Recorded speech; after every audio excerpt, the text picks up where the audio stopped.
Hello friends, हमारे YouTube channel में आपका स्वागत है। सीबीएसई बोर्ड की 10th क्लास की द फुटप्रिंट्स विदाउट फीट उसका chapter number 3 the midnight visitor, मध्य रात का आगंतुक, इसको हम आज पढ़ने जा रहे हैं। It is written by Robert Arthur.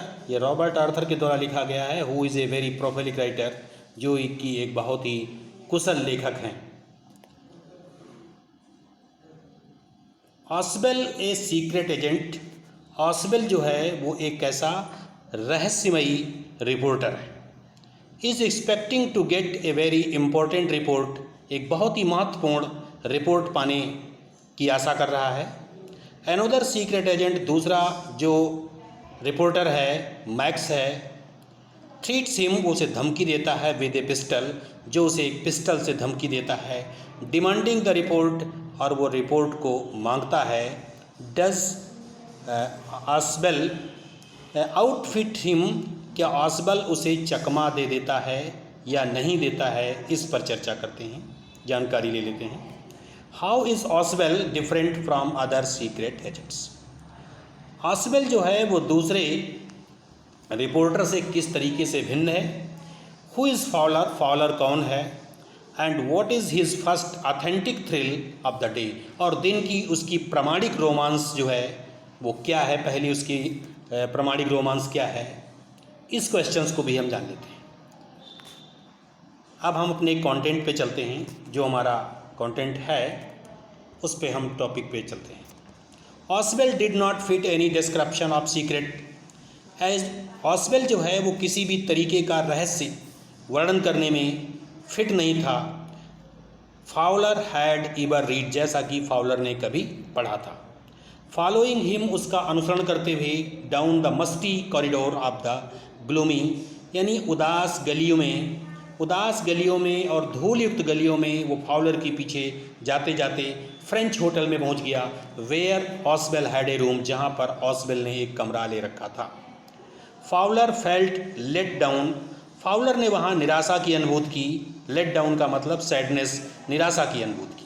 It was a small room, ये एक छोटा सा कमरा था। ऑन द 6th, और ये कौन सी 6 नंबर इसकी स्टोरी पर थी, 6ठी मंजिल पर था। एंड टॉप फ्लोर, और सबसे ऊपर का रूम था। And secretly A getting for a romantic adventures, और सेक्रेटली का मतलब मुश्किल से, ये सुटेबल प्लेस था। रोमांटिक करेज, रोमांटिक जो साहस पाने के लिए ये एक मुश्किल से ही उचित स्थान था। Ausable was for one night fat, Ausable was for one thing, एक बात है जो ऑस्वेल के लिए, वाज वेरी फैट, बहुत मोटा था, और फैट मोटा था, वेरी फैट बहुत मोटा था। एक बात है कि ऑस्वेल मोटा था और बहुत मोटा था। And then there was his asset, और तब उसका प्रोनाउंसिएशन था। दूसरी बात उसका प्रोनाउंसिएशन था। Though he spoke French and German passably, generally वो यद्यपि फ्रेंच और जर्मन बोलता था। He had never altogether lost, उसने पूर्ण रूप से नहीं भूला था। द अमेरिकन एसेंट, उसने अमेरिकन प्रोनाउंसिएशन को नहीं भूला था। He had brought to Paris from Boston 20 years ago, वो 20 वर्ष पहले बॉस्टन से इस प्रोनाउंसिएशन को, पेरिस को ले आया था। You are disappointed, Oswell said. Oswell visibly over his shoulder, shoulder माने कंधा, उसके कंधे पर मुश्किल से ऑस्वेल ने कहा, मुश्किल से कहा कि आप निराश दिखते हो। You were told, आपको बताया गया था that I was secret agent, मैं एक रिपोर्टर था। ए स्पाई का मतलब होता है खुफिया एजेंसी का मैं एक वर्कर था। डीलिंग यानी खोज कर रहा था। इन एपिनैग का मतलब होता है सीक्रेट्स, रहस्य। एंड डेंजर्स माने खतरे, हम खतरों की खोज कर रहे थे और रहस्यों की खोज कर रहे थे, रहस्य और खतरे की खोज कर रहे थे। You wish to meet me, आप मुझसे मिलने की आशा करते थे। बिकॉज मैंने, क्योंकि यू आर ए राइटर, तुम एक लेखक थे। यंग एंड रोमांटिक, एक युवा और रोमांटिक राइटर थे। यू इन्विजन्ड का मतलब तुमने एक कल्पना की थी। मिस्टीरियस फिगर, तुमने एक रहस्यमयी तस्वीर की कल्पना की थी। इन द नाइट, माने रात में। द क्रैक, यानी यहाँ पर इसका अर्थ to max the crack of pistols, यानी उसने पिस्टल की आवाज़ को मिलाना, ड्रग्स इन द वाइन और शराब में नशे की चीज़ मिलाना, इस चित्र की आपने कल्पना, इस रहस्यमयी फिगर की आपने कल्पना की थी। Instead you have spent a dull, इसके अतिरिक्त you have spent a dull evening in French, और आपने फ्रेंच म्यूज़िक हॉल में with a sloppy fat man, एक स्लोपी का मतलब केयरलेस, एक लापरवाह मोटा आदमी जो था, उस मोटे आदमी के साथ एक फ्रेंच म्यूज़िक हॉल में उसने एक नीरस संध्या व्यतीत की थी, उसे यह व्यतीत करनी पड़ी थी, संध्या व्यतीत करनी पड़ी थी। Who instead of having message, जो उसे संदेशे देने के अतिरिक्त स्लिप्ड इनटू हिज हैंड, वो उसके हाथ से बच निकला, बाय डार्क आइड ब्यूटीज़, यानी एक बहुत ही काले आँखों वाली सुंदर सी लड़की थी, वो उससे बात करने लगा, उसके चक्कर में पड़ गया।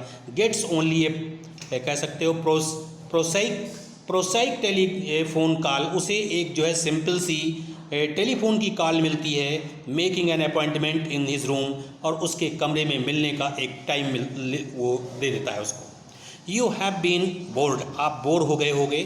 द फैट मैन चकल्ड, चकल्ड का मतलब हो सकता है लॉफ्ड, हंसा, एक मोटा आदमी जो था वो हंसा और उसने कहा कि आप बोर हो गए होगे, इसने ऐसा कहा। As he unlocked the door, जैसे उसने दरवाजे को ओपन किया, ऑफ हिज रूम, जैसे उसने अपने कमरे का दरवाज़ा ओपन किया, एंड स्टूड असाइड, और किनारे बिल्कुल खड़ा हो गया, टू लेट हिज कह सकते हो फ्रस्ट्रेटेड गेस्ट इंटर, अपने जो परेशान या तनाव से ग्रसित जो गेस्ट था, मेहमान था, उसको एंट्री देने के लिए उसने क्या किया, अपने को वो अपना किनारे साइड में खड़ा हो गया, उसको स्पेस दे दिया, जगह दे दी। यू आर डिसइल्यूजन्ड, यानी आप भ्रमित नहीं हैं, आप भ्रमित नहीं हैं। ऑसवेल टोल्ड हिम, ऑसवेल ने उससे कहा आप भ्रमित नहीं हैं। बट टेक के चेयर माई यंग फ्रेंड, ओ मेरे युवा दोस्त इंजॉय करिए। Presently you will see A paper, शीघ्र ही आपको एक पेपर दिखेगा, एक quite important paper for you, और वो आपके लिए बिल्कुल महत्वपूर्ण पेपर होगा, बहुत ही महत्वपूर्ण पेपर होगा, ये उसने ऐसा कहा। विच सेवरल मैन, जिसके लिए बहुत से आदमी एंड वुमेन मैन स्त्रियाँ, हैव रिस्क देयर लिप्स, उन्होंने अपने जीवन में रिस्क उठाया है। कम टू मी, मेरे साथ आइए। सम डे, किसी दिन, शून दैट पेपर में वेल अफेक्ट, और वो पेपर किसी भी दिन आपको प्रभावित कर सकता है, the courage course of history, यानी जो जीवन धारा, हिस्ट्री की जो धारा है, उसकी हिस्ट्री की धारा को ही प्रभावित कर सकता है। In that thought is drama, और इस विचार में एक ड्रामा है, एक नाटक है। इज़ देयर नॉट, क्या ड्रामा है या नहीं है। एज ही स्पोक, जैसा कि उसने बोला था। Ausable closed the door behind him, Ausable ने उसके पीछे दरवाज़ा बंद कर दिया। Then he switched on the light, उसने लाइट का स्विच ऑन किया। And as the light came on, जैसे प्रकाश फैला, त्यों ही फाउलर जो था, had his first authentic thrill of the day, त्यों ही उसे, हैड का मतलब प्राप्त हो गई थी, हिज फर्स्ट ऑथेंटिक, अपनी पहली प्रमाणिक रोमांस जो थी, ऑफ द डे, दिन की जो पहली प्रमाणिक रोमांस थी, वो उसको प्राप्त हो मिल गई थी। For half way across the room, यानी कमरे के मध्य में, ए स्मॉल ऑटोमेटिक पिस्टल, एक छोटी सी स्वतः चलित पिस्टल जो थी, इन हिज हैंड, उसके हाथ में थी, ठीक है। स्टूड ए मैन, और एक सीधे आदमी उसके पर पिस्टल ताने हुए खड़ा था। कमरे के मध्य में एक स्वचालित पिस्टल अपने हाथ में लिए हुए एक आदमी उसके ऊपर ताने हुए खड़ा था। ऑसवेल ब्लिंक्ड ए फ्यू मिनट्स, ऑसवेल ने कुछ मिनटों के लिए अपनी पलक झपकाई। मैक्स ही वेज्ड, मैक्स जो था दूसरा रिपोर्टर, ही वेज्ड का मतलब होता है सैड इन, कह सकते हो नोज, यानी वो अपनी नाक में आवाज़ निकालते हुए बोला, you gave me quite a start, you gave me quite a start, यानी बिल्कुल आपने तो मुझे डरा ही दिया, आपने मुझे बिल्कुल डरा ही दिया था। आई थॉट, मैंने सोचा, यू वर इन बर्लिन, मैंने सोचा था कि तुम तो बर्लिन में थे। What are you doing here in my room, तुम मेरे कमरे में क्या कर रहे हो। मैक्स वॉज स्लेंडर, स्लेंडर माने एक दुबला पतला, मैक्स जो था वो दुबला पतला था। A little less tall than tall, यानी जितना लंबा होना चाहिए उससे वो कुछ कम लंबा था। विथ फिगर दैट सजेस्टेड, और उसका ऐसा फेस था जो इस बात का संकेत दे रहा था, इस बात की, स्लाइटली द क्राफ्टी, यानी वो हल्का सा धूर्त है, हल्का सा वो धूर्त प्रवृत्ति का व्यक्ति है। पॉइंटेड, वो इशारा कर रहा था, उसका चेहरा बता रहा था कि काउंटेनेंस ऑफ ए फॉक्स, यानी एक लोमड़ी जैसा उसका शार्प चेहरा था, तीखा चेहरा था। There was about him aside from the gun, और उसने क्या किया, there was about him aside the gun, यानी उसके किनारे साइड में बगल में एक बंदूक थी, गन थी, पिस्टल थी। नथिंग स्पेशली मिनेसिंग का मतलब फियरिंग, इससे अधिक डराने के लिए कुछ भी नहीं था। द रिपोर्टर मर्मर्ड, रिपोर्टर ने धीरे से कहा, the report that is being brought, जो रिपोर्ट आनी है, टू यू, आपके पास, टू नाइट, जो आज की रात आपके पास रिपोर्ट आनी है, कंसर्निंग सम न्यू मिसाइल्स, वो कुछ नई नवेली मिसाइल्स जो होंगी उन मिसाइलों के संदर्भ में होगी। आई थॉट, मैंने सोचा, I would take it from you, और I would take it from you, मैं आपसे इसे ले लूँगा, इट विल बी सेफर, क्योंकि इसे सुरक्षित होना चाहिए, in my hands than in yours, यानी आपके हाथों की तुलना में मेरी हाथ में शायद ये रिपोर्ट ज़्यादा सुरक्षित होगी। Okay, best.